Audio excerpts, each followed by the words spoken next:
Hello guys, welcome to you. In this video, we are going to see how to easily clean up desktop icons without losing your file or program in Windows 11 PC or laptop. It is a very easy and simple process. So let's go to our video.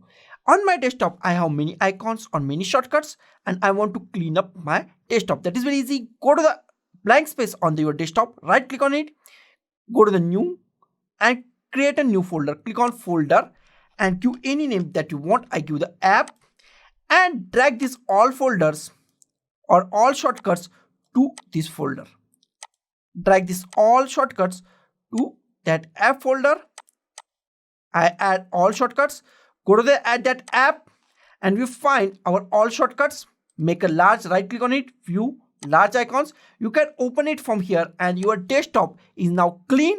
So guys, this is the simplest way to clean up desktop icons without losing your file or program in Windows 11 PC or laptop. So guys, thank you for watching this video. Don't forget to like, share, comment on this video and don't forget to subscribe the channel.